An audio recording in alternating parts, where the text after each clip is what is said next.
Assalamu alaikum. Habari za asubuhi. Ohayo gozaimasu. Allow me to welcome you to the United Republic of Tanzania, the land of the Kilimanjaro, Serengeti and Zanzibar, which I believe by the end of your stay shall qualify to be what you may refer to as Tanzania unforgettable. That being in place, I would like to take this opportunity to express my profound gratitude to be part of this important gathering this morning here today. I should also take this opportunity to express my heartfelt appreciation for sparing your precious time to attend this important conference, which I believe will lay new foundation for innovative and effective solutions to wildlife conservation challenges in pursuit of achieving sustainable development goals, and more specifically, building resilient infrastructure and sustainable management of wildlife and forests. I have no doubt that your presence here today testifies your commitment to conservation of wildlife in Africa and the world as a whole. Ladies and gentlemen, Tanzania, covering an area of 900,043 square kilometers, is renowned for its abundance and diversity of fauna and flora species. About 30% and 15% of its terrestrial area have been set aside for protection of wildlife and forest respectively, taking the epicenter of tourism industry in Tanzania. Tourism industry is over 90% wildlife-based and does account for 17% of the gross domestic product of the country. Despite its economic potential, conservation in Tanzania is increasingly facing challenges, including increased demand for illegal wildlife products, habitat shrinkage due to encroachment, effects of climate change, and the contemporary growing crisis of illegal livestock grazing in protected areas.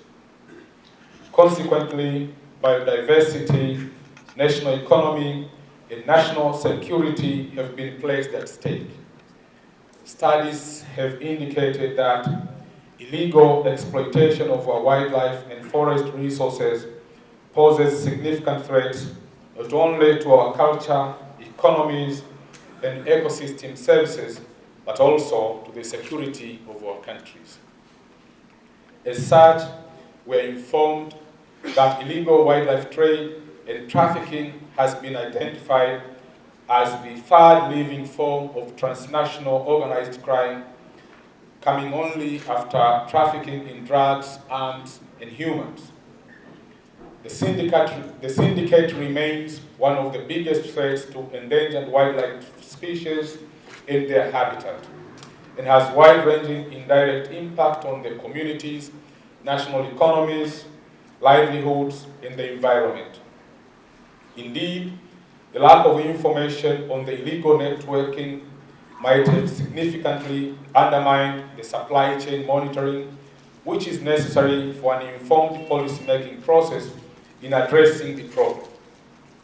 The drivers of illegal wildlife trade are also not well researched, though economic and political factors have been highlighted as general terms.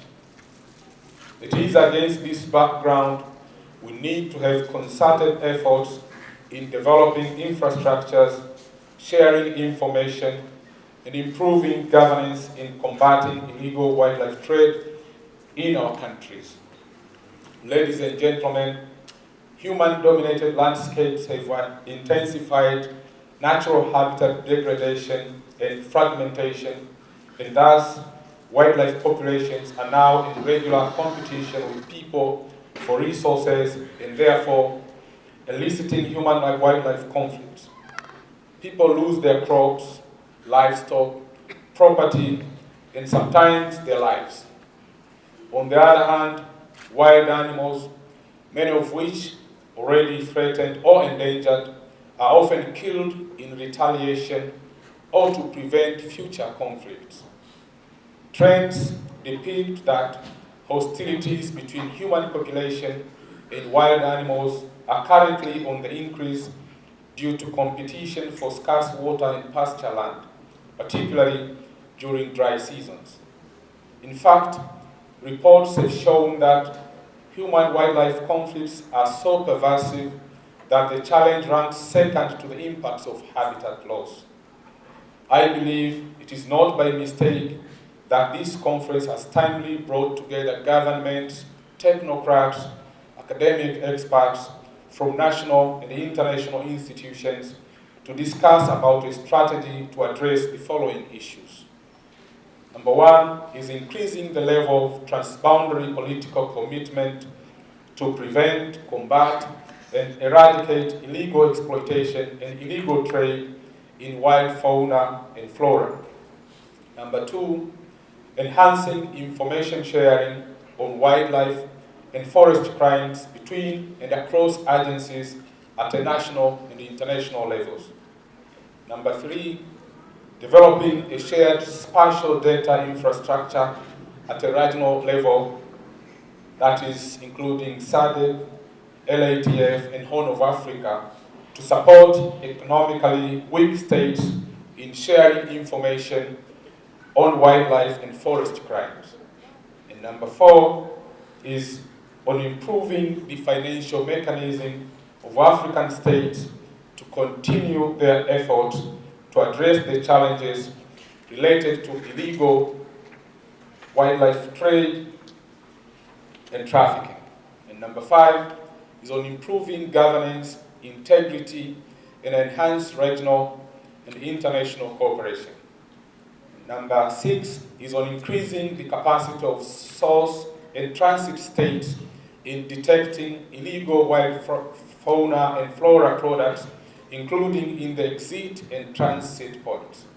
Number seven is on promoting the participatory approach with economic development and community livelihoods through sustainable use of wild fauna and flora. And number eight is on reducing, preventing, and eliminating the economic, security, and the stability impact of wildlife crime. And lastly, number nine is on enhancing capacity, information, advocacy, and public awareness. Therefore, ladies and gentlemen, despite all these challenges, I would like to share with you that Africa has managed to establish and embark on various successful data infrastructure initiatives. Surely, owing to the dynamics of illegal activities and technology, these initiatives keep requiring further development, hence calling for support and concerted efforts with a view to ultimately enable effective information sharing in the region. If you may allow me to refer one example in the area of transboundary information sharing, this is no other but the Lusaka Agreement member states who have adopted and spearheaded implementation of a robust information system in Africa, namely the Wildlife Enforcement Monitoring System, WEMS. It is my hope that such initiatives require support amongst African countries, but also conservation partners and agencies, so as to enhance information sharing on wildlife and forest crime and human-wildlife conflict. In other words, this is one of the areas I would fully subscribe to the goal and objectives of this conference in terms of exploring means of supporting African governments to strengthen institutions, governance structures, and enforcement capacity through provision of new or improved technological, infrastructural, financial, legislative, technical, and governance measures towards bolstering information collection, compilation, analysis, and responses that underpin progress towards improving our people's livelihoods. Ladies and gentlemen, in view of the foregoing, I am indeed delighted to note that this conference is represented by experts with diverse backgrounds. I trust it will be a timely opportunity for participants to make use of this unique platform of policymakers, enforcement agencies, scientists, academia, and civil society to lay the foundation for the envisaged infrastructural support to government institutions working to combat wildlife crime in Africa. Ladies and gentlemen, there is no doubt that organizing a conference one of this kind is costly and time-consuming. Allow me at this juncture, therefore, to pay special tribute to the United Nations Development Programme, the UNDP, Lusaka Agreement Task Force, LATF, the African Wildlife Foundation, the USA, RESTED Japan, European Union, NEPAD, WWF, United Nations Economic Commission for Africa, and not forgetting our ministry for sponsoring and enabling this conference to take place. I should also wish to thank the Ministry of Foreign Affairs, Japan, and the Embassy of Japan in Tanzania for supporting a cocktail party which will be held later today and hosted by the Ambassador of Japan in Tanzania, His Excellency Mr. Shinichi Goto.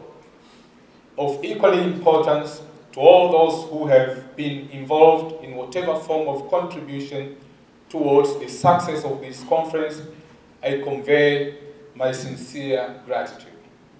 Before I conclude, may I emphasize that sustainable funding and technical support to regional and tunavyoendelea mbele tutahitaji sana wenzetu kwenye serikali za mitaa, kwenye vijiji kuchangia kwa kiasi kikubwa sana maeneo ya ardhi ambayo yako chini ya usimamizi wao, kwa sababu bila hayo hatutoweza kufungua corridors ambazo kila siku katika maisha ya wanyamapori huko porini zinatumiwa na wanyama kupita. Kwa hivyo uelewa wa wananchi, ushirikiano baina ya serikali na wananchi ni katika mambo muhimu sana kwenye uhifadhi wa bioanuwai ambao tumejaliwa na Mwenyezi Mungu. Lakini pia napenda but also I would like to convey my gratitude to our task force. We have a new system in Tanzania that has proven very successful in trying to gather intelligence information, working closely with Interpol and other international partners to trace all networks of illegal wildlife traffickers who are within the country as well as international. So this task force has managed the country to be very successful in the war against poaching and international wildlife crime. Because without them, the interconnectedness between the various government organs and with the international community would have been very difficult. And here today we have the Assistant Director who is charged with the anti-poaching, Mr. Robert Mande. Again, he's also charged with being the chairman of the National Task Force on Anti-Poaching. So he's here, I'm sure he will share his experience and success stories. He will share his experience and success stories.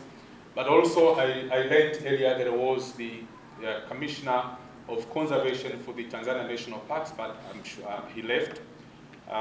Dr. Alan Kijazi, he was seated. Kutambua kazi kubwa inayofanywa na wadau wetu kwenye vijiji, hususan wanaoendesha maeneo mahsusi ya jumuiya za uhifadhi wa wanyamapori WMAs, ambao hapa wamewakilishwa vizuri sana. Bila wao kwa kweli uhifadhi katika nchi yetu lingekuwa jambo gumu sana. Na naomba niwatambue kwa kuwasimamisha, na nimefurahi kwamba wamekuwa sehemu ya mkutano huu wa kimataifa. Naomba ndugu Wambura pamoja na wadau wetu wote kutoka kwenye jumuiya za uhifadhi wa wanyamapori msimame ili washiriki wawaone.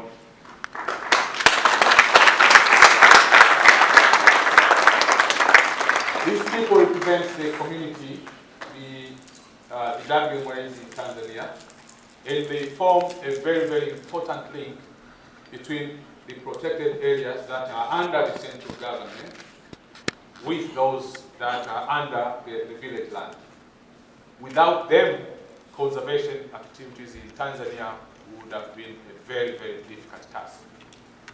And a lot of speakers here earlier spoke of biodiversity loss. Now, major part of the conserved area in our country is actually under the village land. There is a lot of biodiversity that is not in the central government's hands of protection. So without their efforts and their need to conserve their own village lands, we wouldn't have most of the corridors, the dispersal areas, and the breeding sites. I therefore have to convey my heartfelt gratitude for their support of conservation activities in their land. They form a very, very important aspect of conservation